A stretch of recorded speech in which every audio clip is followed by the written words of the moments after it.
or liberation just have vastly different understandings of what liberation is for. I haven't seen this much importance and attention.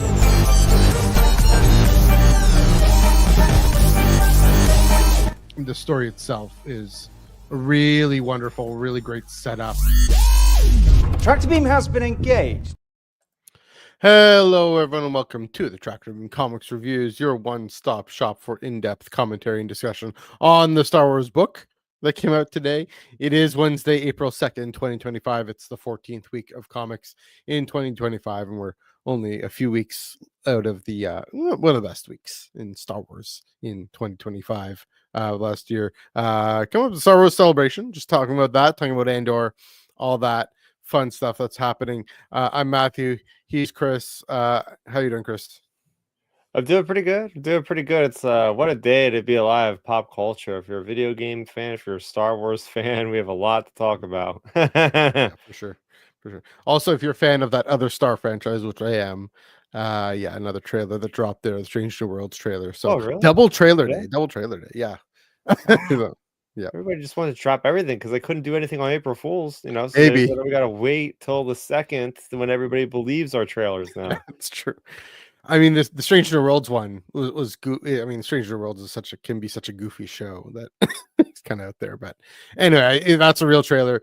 I may have opportunity to talk about that on the internet. I will keep people up to date about how that is going down. But for now, we do definitely have Star Wars comics and other news to talk about today. Just one book, but we'll get into some other things that are tangentially related. Scrape the barrel here for that. Why not? In the meantime, get to the plugs out of the way. You can follow us on Blue Sky, primarily at Ion Cannon on Blue Sky.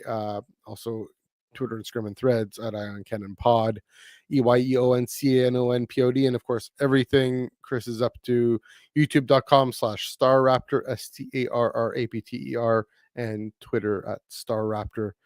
Again, StarRapter. Do go ahead and check that out.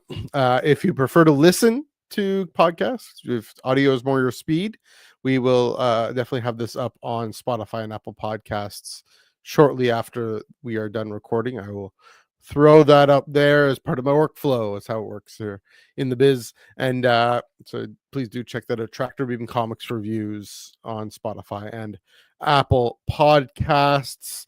Also, we are proudly part of the Star Wars Underworld podcast network here on the Star Wars Underworld YouTube channel. As I say every week, we have super chats, we have memberships. If you chat with us normally, we will get to your comments as soon as we can. If you super chat us, we'll get your comment immediately. I'll just mid-sentence just cut myself off and like, hey, super chat. Because we are grateful for any support you can provide to the network and to the channel. Last but not least, the Discord server, the Star Wars Underworld Discord server, in the description below. You can find a minty fresh link to get in there. I believe on Friday they're doing a games night, I do believe. So go check that out, hang out there. They've been watching Andor episodes and Rebels episodes to get us caught up to prepped for Andor season 2. Also, great month. It's a great month for Star Wars. It's gonna be a great 2 months for Star Wars. We'll get into that. We are now into April, where things start to come out. Things are happening, but comics are happening every week, every Wednesday, just about, with some exceptions. Every Wednesday, because comics are for Wednesdays and Wednesdays are for comics. So let's dive right in to the one book that came out today, Bad Batch. So I'm going to do the full title. Hyperspace Stories. I'm going to start again. Star Wars Hyperspace Stories. Bad Batch. Ghost Agents, number 2, written by Michael Morrissey, art by Reese Hannigan and Elisabetta D'Amico, colors by Michael Attier, letters by Comicraft's Tyler Smith and Jeremy Betancourt, and covered by Valeria Favoccia. The Bad Batch race bounty hunter Embo to recover stolen intelligence that could compromise Republic spies everywhere. Their mission brings them face to face with the nefarious Pykes Syndicate, a notorious gang of spice smugglers that poses a serious threat to the clones. Will the Bad Batch escape with their lives before Embo flees with the intel? Will the Republic war effort depends on it? I said this last week. I'm going to say this again. Michael Morrissey really, really got the characters' voices in this yet again.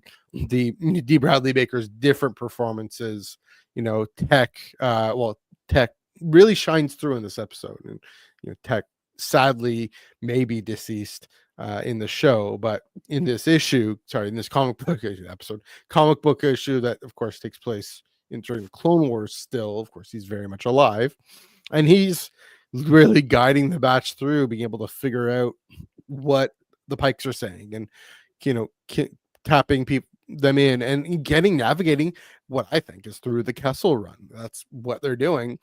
I'm assuming they do it in way more than 12 parsecs. Yeah. Take much safer route, as they say. We're taking the safe route, and that's still pretty bumpy, which is funny. But yeah, that's the Bad Batch going through the Kessel run, because of course they're going to Kessel, as we knew from the first issue, and they get there, and again, Wrecker being Wrecker, it starts out Tech already. There's my Wrecker impression. There we go.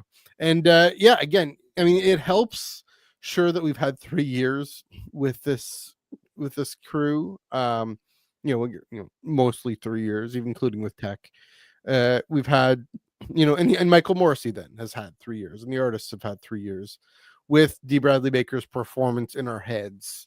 But it takes effort. It's not like doing like how voice actors actually talk about doing an impression versus actually performing a character.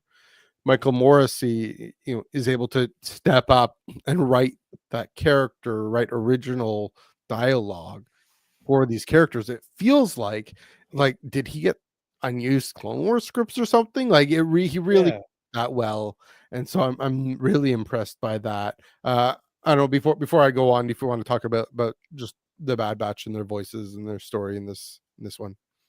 Yeah, no, I think this is a great story that, as you put it really nicely there, it really goes hand in hand with these characters, what Jennifer Corbett and Brendan Rao, is that? Yeah, what the creative team did over there at Lucasfilm Animation. Really good stuff there, seeing just these guys again kind of out of their element. They, especially Wrecker, wants to go in guns blazing, and here we go again, going on a stealth mission. And as somebody who's playing a stealth game right now, Assassin's Creed Shadows, I really appreciate this, because you're seeing them going up behind Pykes and like give him the chokehold, sleeper hold, knocking him out, and just going in all clandestine until it doesn't work. And then when it doesn't work, it's like, okay, alarm's going off, guns blazing, go. And that's basically how I play these video games, like Star Wars Outlaws with Cave S. You go in as far as you can stealth. Oh, the klaxon goes on. It's like, just pull out the blaster, just start blasting. So it was very much like a video game kind of episode or issue in this one. And oh man, the ending there, man. I told you, we got the Vader scene with Ventress essentially in this book, and it was freaking amazing. This book is just firing on all cylinders. It really is. Yeah, and we'll get to our favorite Sith assassin in a second, but okay. No, it's all good. No, I'm just saying I'll get to her as well in a second. But when I was thinking about the batch here, even seeing Hunter in the show, he's more, I mean, he's the leader, and so all of his time and effort seems to be as a leader. Here in this issue, set before, of course, what we get in the Bad Batch arc in Clone Wars is him being the hunter, the tracker, that his enhancement is his ability to actually do the stealth, do the finding folks out and digging in through and then going through the spice mines of Kessel, right? And and now of course Tech, oddly enough, here's another weird thing, he overdoes it. He tries to destabilize the spice factory, and he goes too far. I think Michael Morrissey was making an effort to say this is the batch with a bit less experience, right? With Wrecker having a bit less patience that, of course, he has to develop during the show. Of course, Omega.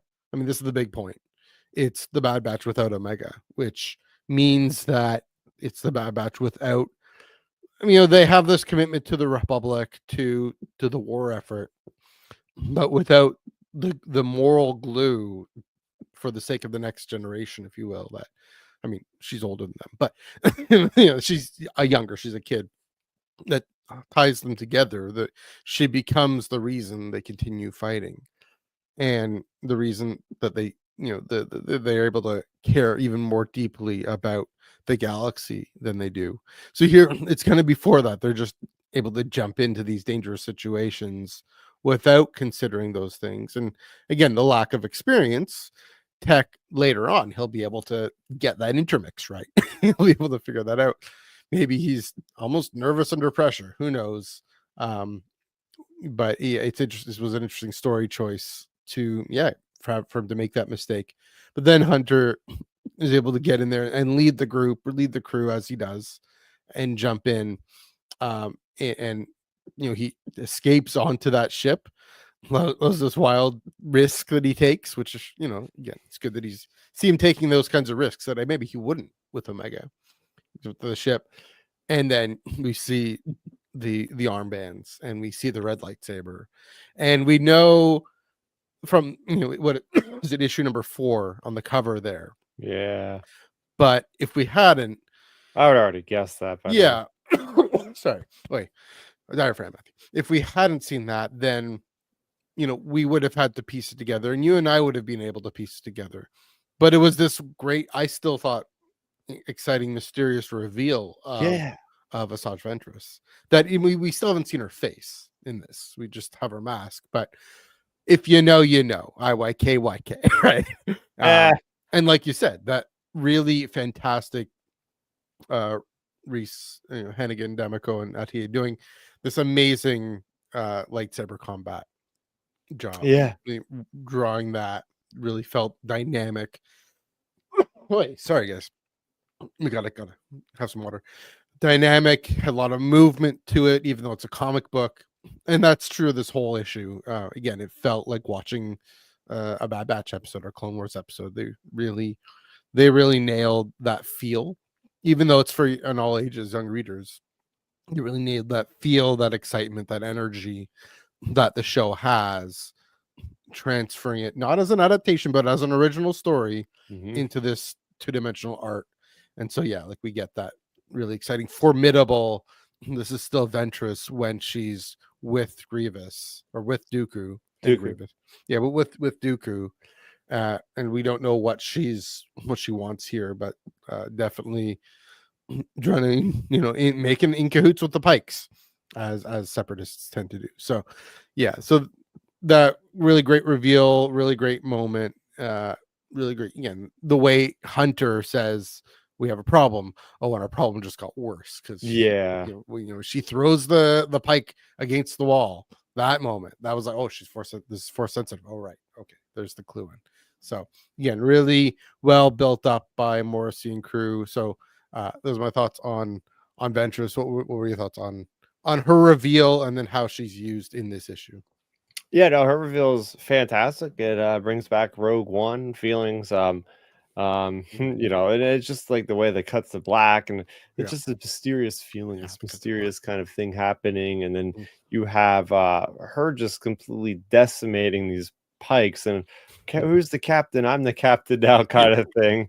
Like, that was pretty humorous. But just seeing how adept she is, and seeing her dealing with the underworld, and just this different facet of the character, which is just an assassin, and she's very good at what she does, and she's just getting tired of these guys going, oh, we're gonna get you off the planet, and it's like, oh wait, we can't leave orbit, we never promised you to leave orbit.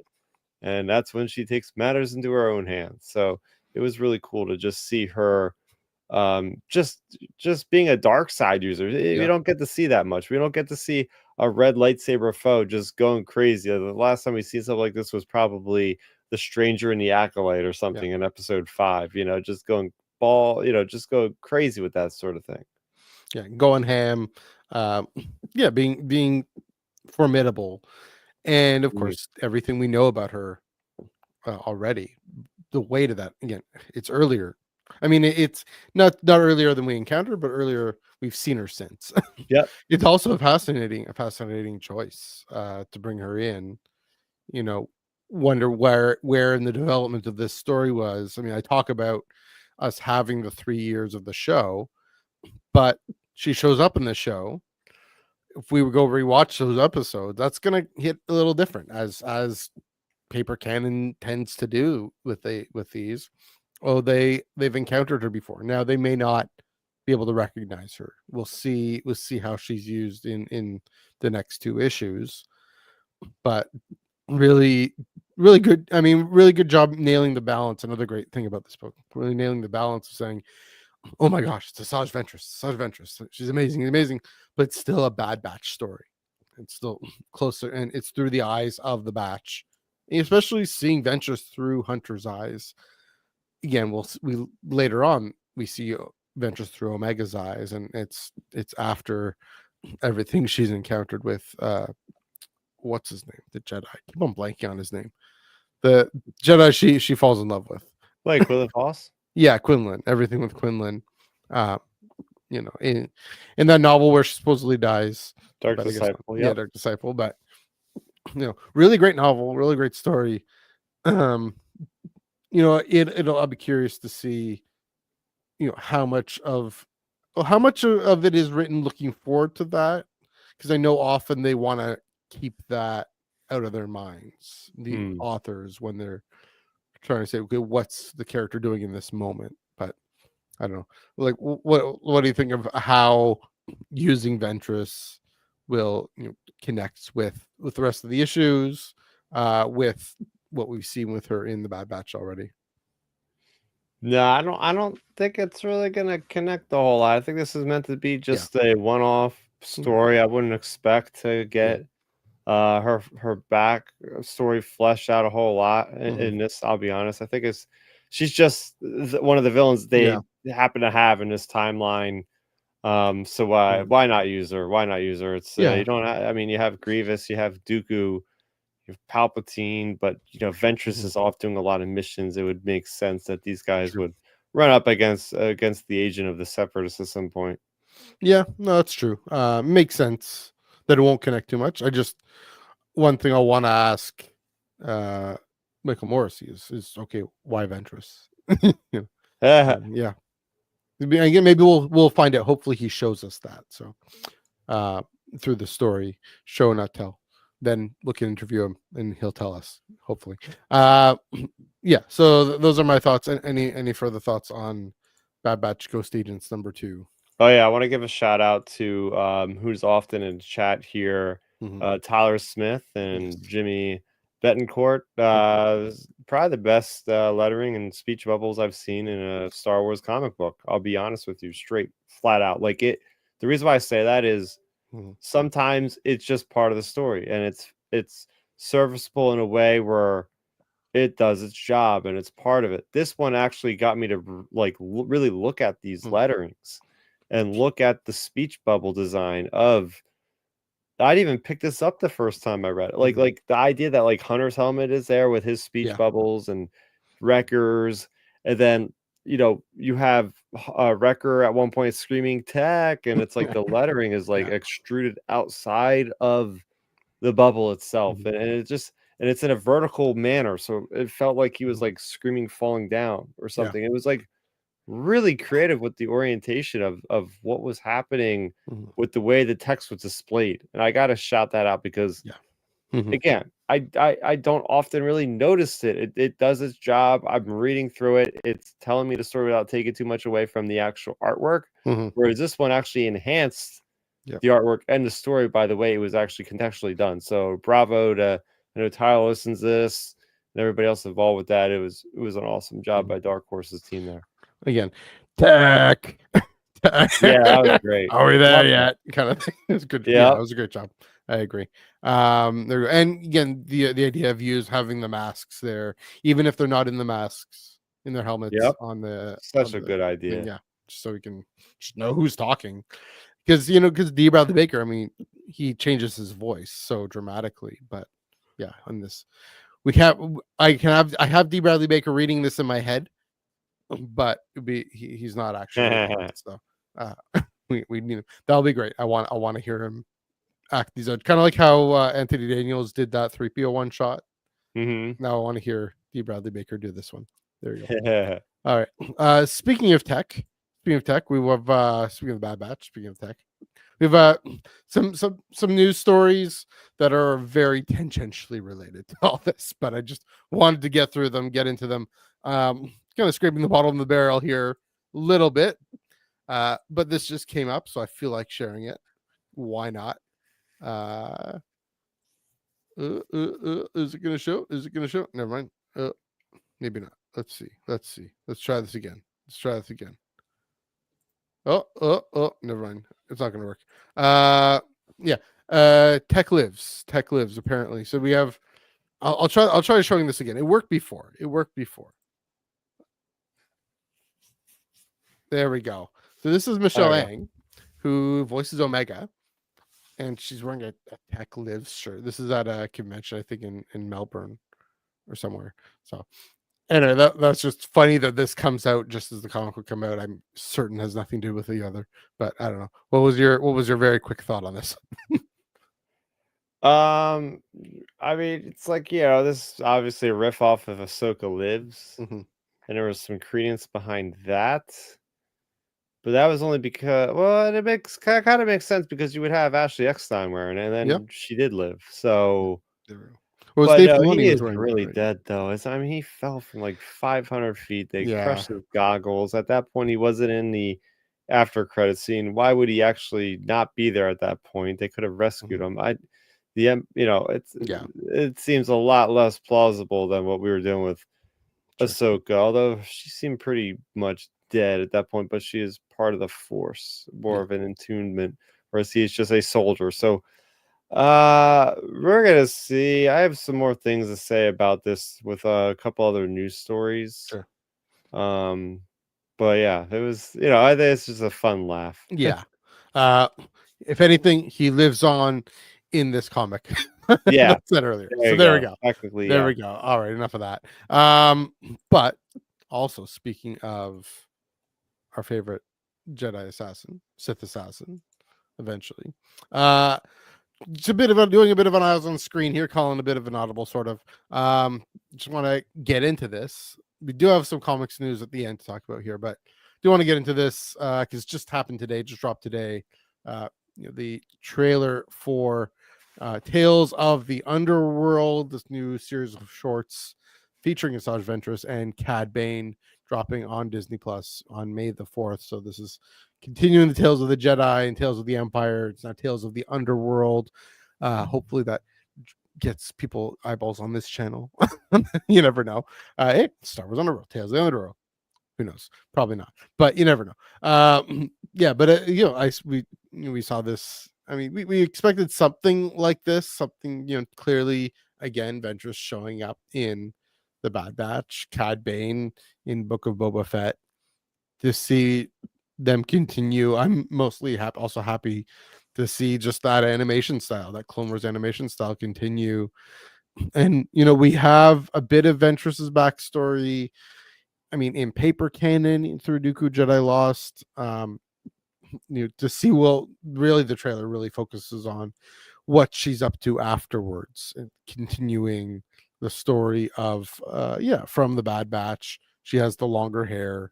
Well, she has the hair. And the yellow lightsaber.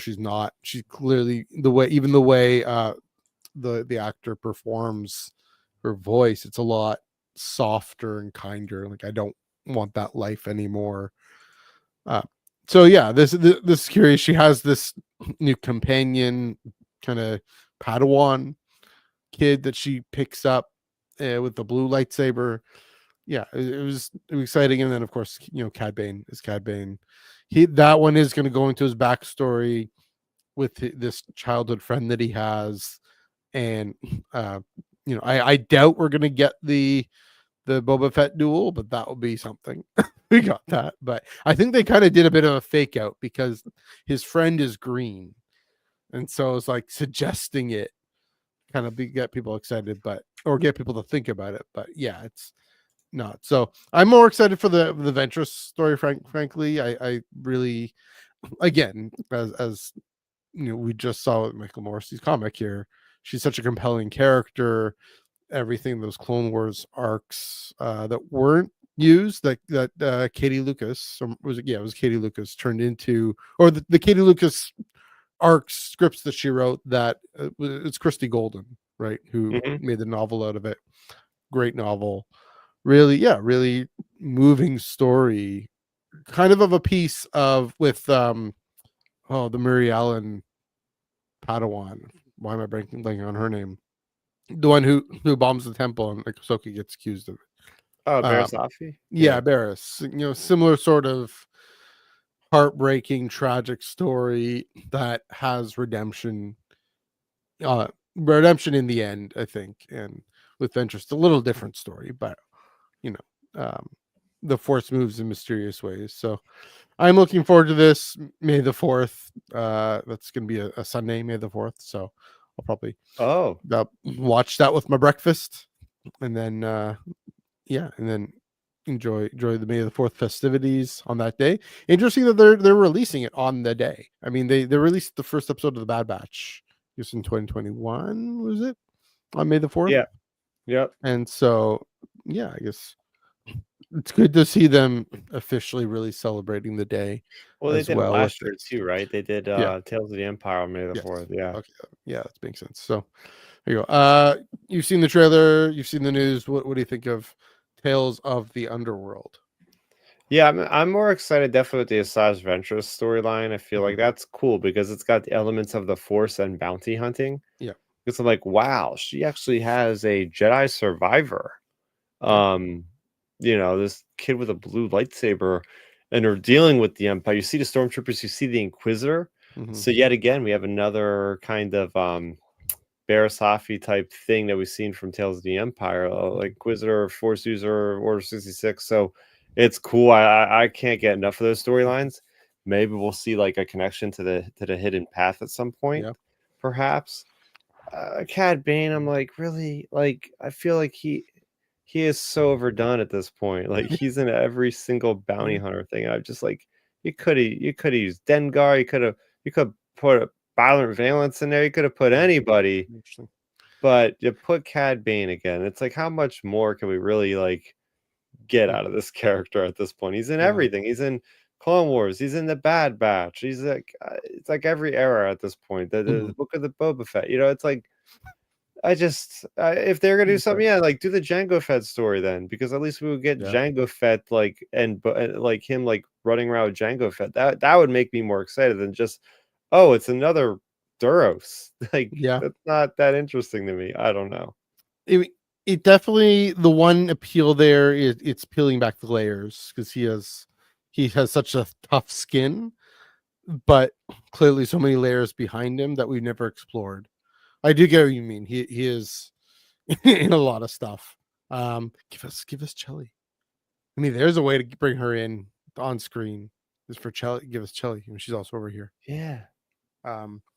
Never been on screen yet. That, oh my goodness. Still possible to sneak her into one of these. Thinking about the path with Ventress, I mentioned Quinlan. Quinlan has been through the path. We see when we first encountered the path in Kenobi, and Obi-Wan's all, Quinlan's alive. Quinlan was here. Man, that would be something. That would be something. We've seen him in animation first. Oh my goodness. Yeah, like, that'd be so good. So good. We saw him. We saw him. Technically, we saw him in the Phantom Menace, but I don't know. I never saw him. I never noticed that. I know he's there. I believe he's there. I've seen the stills of it, but I'm more focusing on Sebulba and Jar Jar. He's just sitting there under the tent with his feet up, just looking at this, surveilling the area. As Qui-Gon walks by, and Jar Jar steps in a thing of poop. So that that'd be great. I think, and I think that is something I think could happen, given how, her redemption is something she chooses and she moves through, but he has a role to play in that. He had a part to play in that.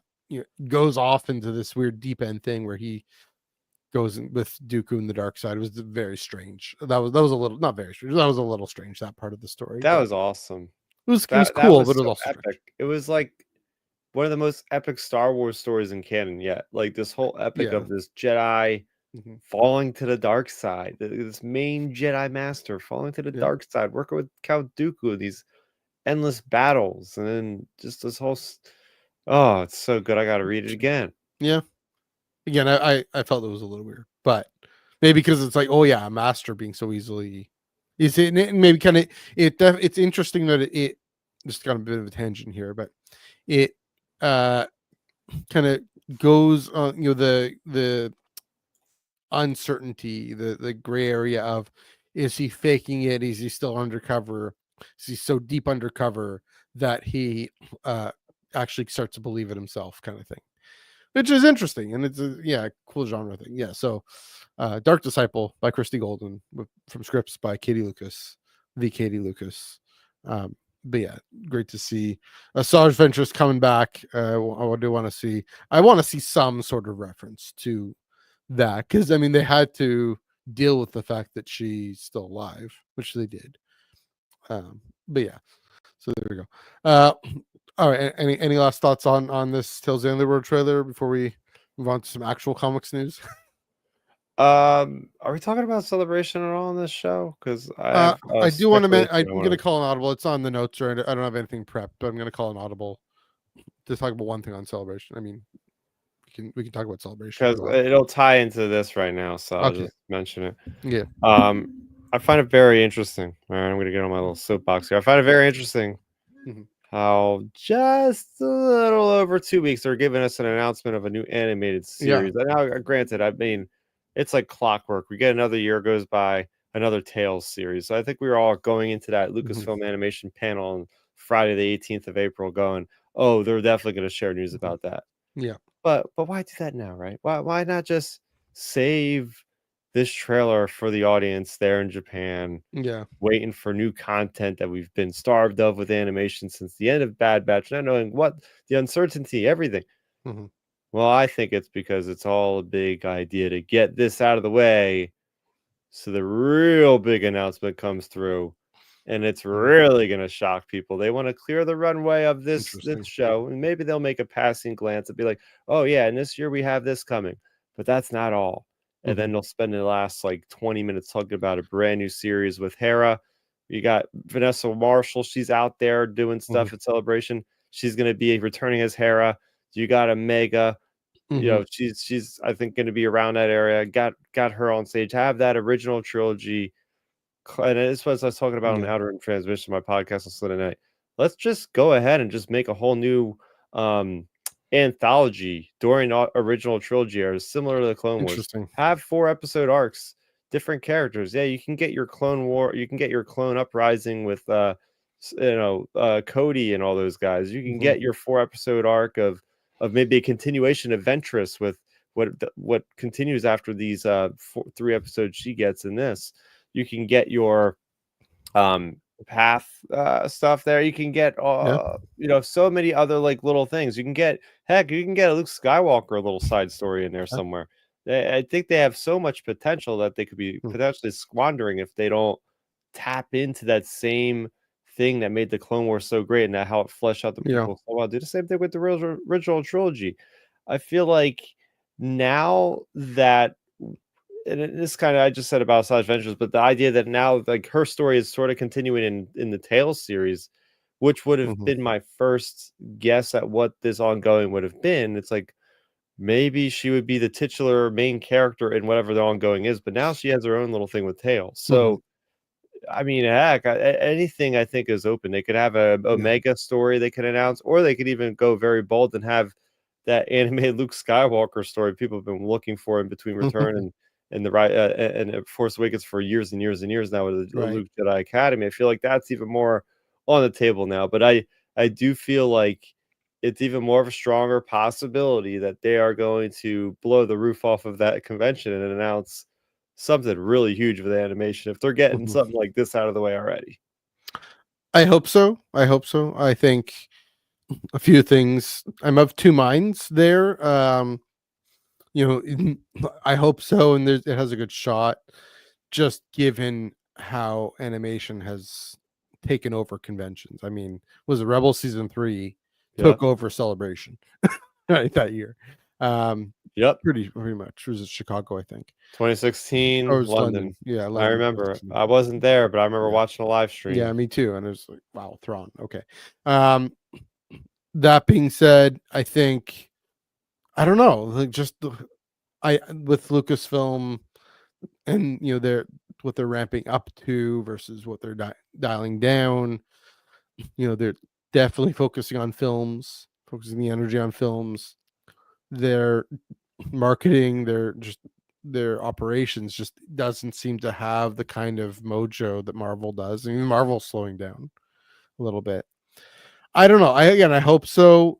If anything, I don't know if I want to see original trilogy era specifically. I'd rather see what you're mentioning is Dark Times and all these stories in the Dark Times, including the Path, including like you said, with Ventress, with I think you mentioned some others, but a younger Hera. The thing is, Omega and the Batch, they're on Pabu. They're kind of hiding out a little bit. Maybe not. Maybe Omega has gone back and forth. The only thing we see at that epilogue is her going off. Probably with. I think that's further. I think that's like during it's a lot later. It's a lot because they were talking about the rebellion. Like obviously the Battle of Scarif must have happened. If she knows about that, that was a big moment. Like we didn't really the rebellion wasn't really known until that happened. I thought, to my knowledge, it's a lot later, and that's the thing is I hope it's something a bit earlier than that. So maybe unless they just jump around. Yeah. Sorry, what? That's where Rebels comes in. The Rebels had that whole previous 5 years lead up. Mm-hmm. So I feel like you only get animation every once in a while. They should be trying different eras every time. You shouldn't be stepping on another animated series show if you have all this other real estate to deal with. And what gets me is the Tales of the Underworld is releasing on May the 4th. Andor is still going to be releasing weekly episodes at that point.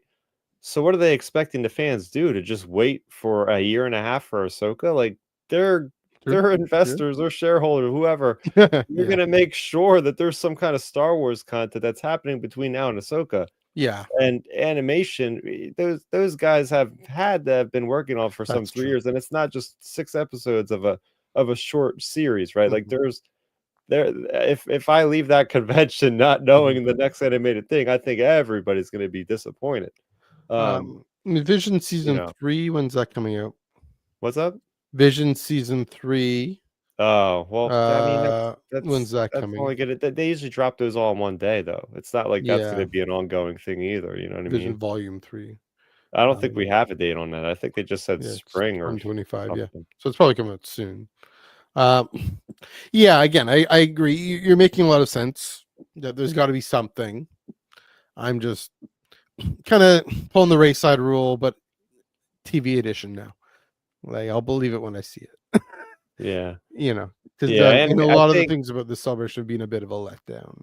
Yeah, animation is the only thing that's going to hold people to subscribe to Disney Plus. Everybody else is going to do a mass exodus as soon as Andor's over. Like, nothing new. Okay, canceling. And I mean, and animation. If there's anything, I mean, it's a little cheaper. Well, it's a lot cheaper. It's not cheap, but it's a lot cheaper to do these shows. They have, especially if it's in that Clone Wars style, they have that. Yeah, I mean that trailer looks so fantastic. It's like it's as good as Bad Batch was, but even better. Because they had already perfected it. It gets better and better looking. So I agree. It's likely there's this whole animation 20th anniversary thing. It's probably going to be something there. I'm hoping for your sake, you and everyone else going, they do come home something big, but we'll see. Any further thoughts on this before we move on to two more items? Speaking of celebration, speaking of hopefully you come with something big, I'm a little rankled by this. There's an exclusive comic book that you can pick up. I guess the I forget. I don't know what booth it's going to be at, but it's Quest booth, I think. Yeah, the Quest booth. So connected to the Beyond Victory VR experience. There's going to be a Beyond Victory one shot comic book from Marvel. So do check that out. If we can both get our hands on it, we'll read it and review it. Chris, I'm guessing you're going to do your best to get it. And play the game too, I'm guessing. Yeah, I don't understand the purpose of getting Ethan Sachs and that whole team to just like write Stephen basically Cummings. 2,000 comics that only 2,000 people in the world are gonna read or whatever. Yeah, well, yeah, maybe it'll be up on digital. Yeah, maybe it'll be up on digital. I mean, and even then, so good. Yeah, I think it'll be part, even if you can't get it as a single issue. I gotta imagine Marvel will put that in like a collected edition at some point down the line with something else. Yeah, that seems to make sense. So looking forward to that. Looking forward to more Sebulba. Pod racing. Yeah, it's set during the Han Solo time. So Solo Star Wars story. So you figure 10 years after Revenge of the Sith. So it's been about 20 years. Yeah. Almost like 25 years probably since we've seen Sebulba in the timeline at that point. He's an old. He's an old. No, I do remember. I do remember there was a Sebulba appearance in one of these Star Wars adventure comics of him flying a ship around. Do you remember that one? Vaguely, yeah. So also, like, I think it was already established she was alive well after that, you know. So true. Also, the special edition of A New Hope. I don't know if it's Sebulba, but you go in, if you're going into Mos Eisley, you see a Doug walking across because George was going to George. And then you also see a Doug walking into Return of the Jedi Jabba's palace in the special edition when Leia's walking down there and sneaking down. You can see one scuttling around. So, and if you ask George, that's Sebulba, sure. He doesn't even care about the continuity. Yeah, that's him. Yeah, that's true. So yeah, Beyond Victory one shot. Yeah, Ethan Sachs, Stephen Cummings, great team. Ethan Sachs, I mean, come on, man, this guy's been busy. Yeah, writing Poe Dameron. Who knows what else he might be working on? True. You'll hopefully find out, and you'll hopefully be able to come back and tell us soon enough. One last story. Got one last story here. Well, we talked about it last week, but I want to pick this up. I want to give it its due. Speaking of which, Tyler, great job on Bad Batch comic. It was some of the best lettering I've ever seen in a Star Wars comic. So when we're done, man. Sorry, go ahead. No, I was just saying, amazing stuff. I love the detailing of the helmets. I love the detailing of the extruded text outside of the bubble. Just the kinetic version of seeing somebody just yelling and just it's fantastic. It's very dynamic. I've really noticed it a lot more than a lot of the the usual run of the comics, which are great, but it stood out to me, especially on this one. Yeah. When we're done, feel free to go back about 25 minutes or so to get our full take there. Appreciate it. Speaking of Comicraft, actual comics. Again, we talked about this last week, but I want to do it right. I want to be more prepared. So just do the actual news here. Popverse, which is owned by ReedPop, reporting that Jedi Master Kit Fisto is returning, as we talked about in Dark Horse's Star Wars. Here, I'm going to do the full title again. Doing the full title again, guys. Star Wars Hyperspace Stories: Tides of Terror. There it is. It's written by George Mann, the inimitable George Mann, art by Luis Morocco and LeBeau Underwood, colors by Michael Attier, letters by the Comicraft team, and get this cover. Now I'm also ready to prep for this. This is the Virgin cover, and I want to show this by Eduardo Mello, and with Shakti and Mace Windu. And so Kit Fisto, Shakti, and Mace Windu, they're gone to investigate a controversial, I didn't notice this part, controversial underwater research facility. That's getting my ears perked up. I know it's going to turn into a rescue mission, but they got to find out got to show us what's so controversial about this. Anyway, issue number 1 comes out July 16th, which is just as Codebreaker is finishing, by the way. And so just that, because April, May, June, July for Codebreaker. The Dark Horse site saying this is also a 4-issue run. So July, August, September, October, presumably. I can do math. And I did want to bring this up because this is spectacular. This is the Virgin cover. I'm going to get this off so you can see it all.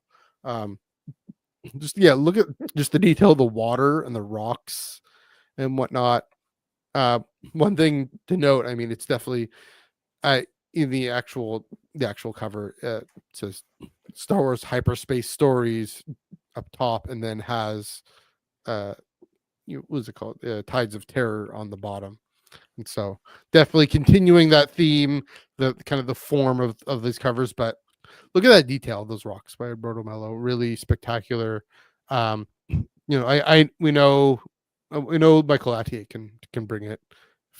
Luis Morocco and Lebo Underwood, I'm sure they're just fine. But yeah, looking at the Kit Fisto jumping into this Leviathan. It's been a week. Any further thoughts on this comic book? Yeah, I'm just really excited about the whole line of Dark Horse. Getting to see the aftermath of High Republic, getting to see what their plan is of action. It used to be, all right, we're gonna have this ongoing 15-issue run called Hyperspace Stories, and it would be just single issues. I didn't find it particularly satisfying because you never really got a fully fleshed out story for any of the stories, even though they were like vaguely, and I mean vaguely, connected by a little Wookiee doll. That was like the only connective tissue. That was very loose in my It mind. was an anthology, yeah. So it was fine, but I mean, so far, like we talked tonight with the Bad Batch, like there's meat on the bones with these things, even though they're all ages at Dark Horse. Doesn't mean they're just meant for kids. Like there's actually some, like you said, Ventress just slaughtering things, Bad Batch having to do things that they're not used to doing. Like there's actually like character development that's pretty good and whatnot in these comic books here. And the idea that we're jumping the eras from going from Clone Wars, going to the sequel trilogy, then going. I would imagine this is pre-Phantom Menace. We're jumping all around the timeline, which is what I've always liked to see Star Wars do, because we have so much, again, real estate of this now with the High Republic. We have like 400 years of space they can go around in. So why not play around that sandbox? And the idea of getting a Kit Fisto front and center on his own comic book series is kind of crazy in 2025. Like it's really cool just knowing that something like this exists for such a minor character. Like, yeah, Poe Dameron's a huge character. Bad Batch, huge character on their own anime series, but a Kit Fisto series, like props to the guys over at Lucasfilm for just letting this idea happen and percolate, because this comes on the heels of Mark Guggenheim's great so far. We're only an issue in, but I really like the idea of diving into Jedi Knights and getting to see like all the different Jedi, even the obscure ones on the council in the background. So it's great to see like a renaissance of the Jedi really getting fleshed out. And what's really cool is like this is the lens into his life and his backstory of being more of an aquatic species that grew up, on oh gosh, what is the planet of the Nautilands? It's the one that Beckett talked about and Star Wars story. Learning a Valacord on Jeez. I know it's good when Mon Cala, although he was in the Mon Cala arc in Clone Wars, which was really cool, and he was in the aquatic Glianselm. Yeah, exactly. You get this native character that's from this planet that he's aquatically attuned. So, and this comes out at a perfect time because this is coming out literally in the heat of summer when I'm on the East Coast. I'm going to the beach every other weekend, just chilling, and I get to read a very beach centric. Hey, this guy's going into the ocean and diving around, and it's a cool time of year to put out a story like this. That's more based on the water. Yeah, I live near a beach too, so I'm gonna make a point of reading this comic near the beach. There we go. Again, Kit Fisto going back. Again, another probably pre-Phantom Menace story. Seeing the Jedi, everything. But like I said last week, George Mann. Whenever George Mann writes something, there's always more depth to it. There's always more that meets the eye. Again, this controversial factory or whatever it is. Controversial research facility. What's that connected to? What's that related to? What's that about?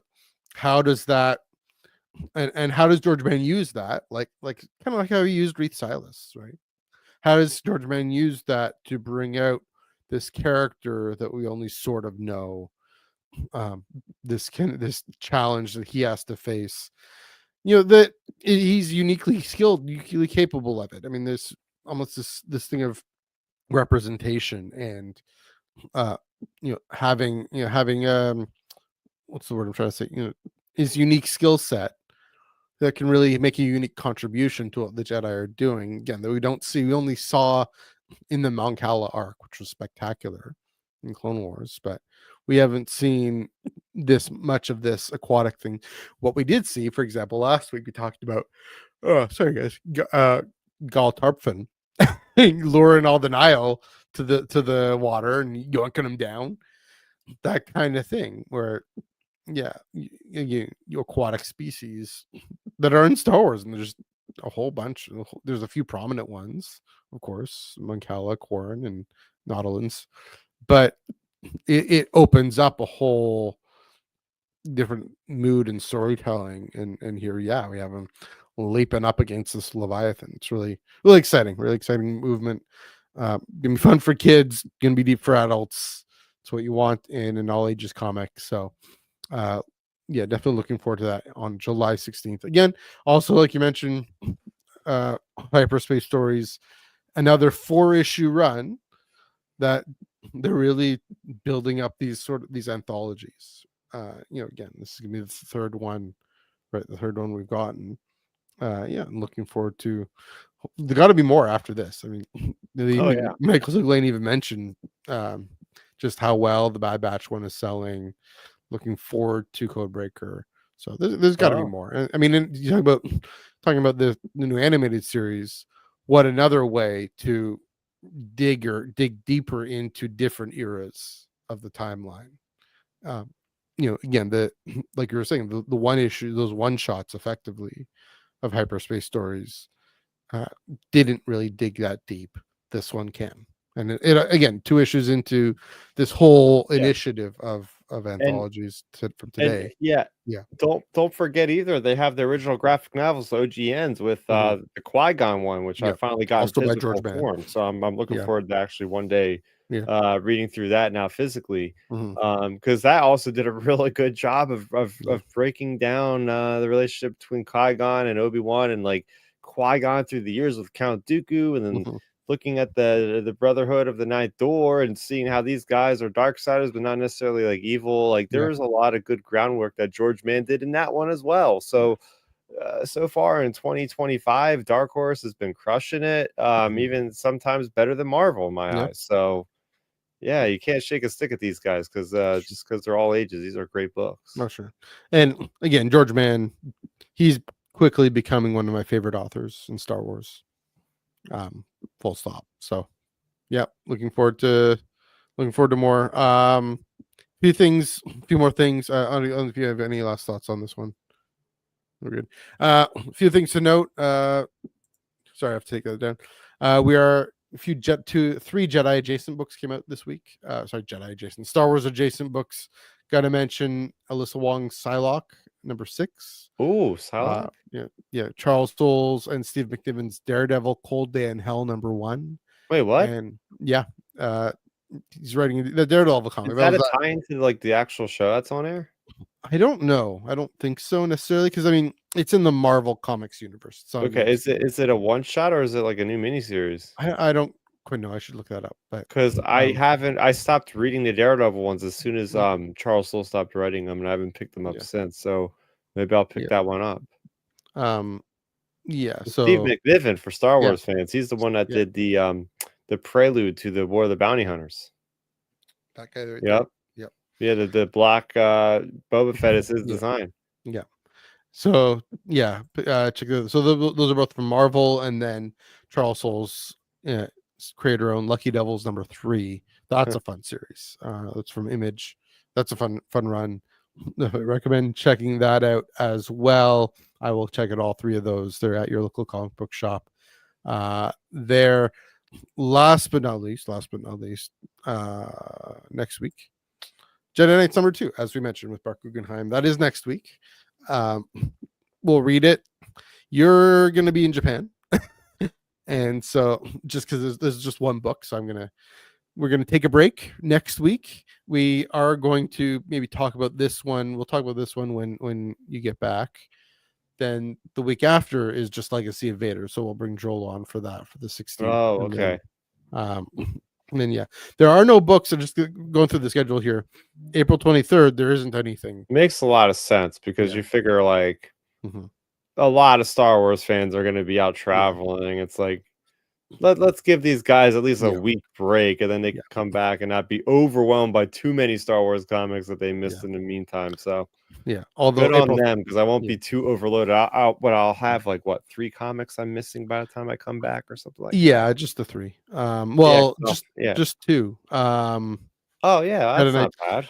I mean, unless you also count. So also next week, interestingly, they're releasing a facsimile edition of the 1977 ongoing #1. So if you don't have that, I think I have a kind of a Marvel Firsts version of it. Oh, okay. But definitely check that out. April 30th, then they have Rise of Skywalker 3, Codebreaker 1, Powerful Adventures 17, and the Battle of Variado one shot. So oh my gosh, they come out on the same day? Yeah, apparently. We're gonna have to ask Tyler. What do we read first, 17 or Battle of Variado? I'm guessing 17, but So, and lots of comics coming up. Sorry, he doesn't know. That's great. Right, because the release date. Lots of things coming up. So definitely stay tuned for April 16th for Legacy of Vader #3, and then when Chris comes back, we'll have lots to chat about, including Free Comic Book Day, May 3rd, and then May 7th. That's gonna be the big one. Free Comic Book Days, May 3rd, and then May 7th, the next following Wednesday. So the next day is May the 4th. That's when we get the first new Star Wars #1. And then May 7th, is ongoing #1. Oh man, what a week that's gonna be. And Bad Batch Ghost Agents #3. So there we go. It's gonna be fun. Gonna be a fun month. Hopefully you take it easy, have a good time in Japan. At least talking about Jedi Knights #2. What are you looking forward to here? Oh, you know what I'm looking forward to on this one, the new female character, Moonsong, I think her name is. She's teaming around with Yoda. And they're going after Joel Davis's new favorite niche bad guy, which is that droid that was like an old Hasbro figure or Kenner figure that Mark Guggenheim decided to pluck from the annals of Star Wars history collectors, and then he put it in the book. Why not? There we go. So that'll be a fun book. We'll definitely read it. We'll talk about it when Chris gets back. So, but stay tuned. Next week, stay tuned in 2 weeks. See you again in 2 weeks. Of course, Joel and I will be back this Monday to chat about the Rise of the Empire. So check that out. We'll mention that in a second. But until then, Chris, it's been fun. See ya. Just kidding. Hope you have a great time in Japan, and looking forward to any updates you got, and you and Dom and Hannah are able to give us our way. But until then, where can they find you on the internet? You can find me on YouTube, youtube.com/StarRaptor. I don't know if I'm gonna have any more content coming up before the time I leave. I might. I'm not gonna promise anything. We'll see what happens. But then you could also follow me on Twitter, where I'm probably gonna be posting most of my stuff while I'm over there for now. Then I'll come back and I'll have a lot more content that I'll be working on uploading. As far as for me there, I'm going to do my best to try to cover as much as the publishing. So I definitely want to get it to the manga panel, and then the panel in the same room. I think like an hour later is the actual novels and stuff. So it's almost like 2 hours worth of like publishing. So I'll be able to report back hopefully to you guys directly with all that information when I return. Although, I'm sure there will be plenty of other outlets that will give you minute-to-minute rundowns of to the second releases, live tweets or something on there. So we'll see what happens. But that's what I'll be doing. And looking forward to it. It's been a long time coming, and it's literally around the corner. So I just have a couple more days of work to get through, and Looking not so much forward to the 14-hour plane ride from where I'm at, but we'll have to do our best. Yeah. It'll be worth it from what I've seen of your plans, including this robots versus wrestlers thing you're going to. I'm so curious to know what that is. Craziness of Japan. Oh, Robot man. sumo wrestling. I'm so curious about that. So definitely check that out. Check out. I expect photos of that, by the way. There we go. You can follow us again on Twitter, Instagram, and Threads at Ion Cannon Pod, but mainly on Blue Sky at ioncannon.bisky.social. And this coming, again, as I mentioned, this coming Monday at 8:30 p.m. Eastern, 5:30 p.m. Pacific. Joel and I chatting all about the rise of the empire and when we date the actual formation of the empire. Yes, we have the declaration in the Senate, but there's other moments in the in universe history we can point to. So a good old Iron Cannon deep dive, kind of like how we talked about this past Monday about the rise of the rebellion and when what different movements contributed to that. So also good discussion both then last Monday and this coming Monday right here on the Underworld YouTube channel, as well as Facebook, Twitch, and Twitch, Iron Cannon Twitch, I should say. So please do check that out. Also, those are all on audio only as well on search for Ion Cannon Podcast. Check that out. So looking forward to another great discussion, and again, looking forward to Chris seeing everything you come up with, and you and Dom then come up with. Hopefully get your hands on this Beyond Victory one shot, among other things, among some good swag, etc. But until then, till 2 weeks from now, but check out Jedi Knights. It is gonna be at your local comic book shop this Wednesday, next Wednesday. Give it a look. And then we're going to take a break and then come back on April 6th. Joel and I will be back April 16th to talk about Legacy of Vader #3. But until then, Chris, have a great flight. Everyone else, happy reading.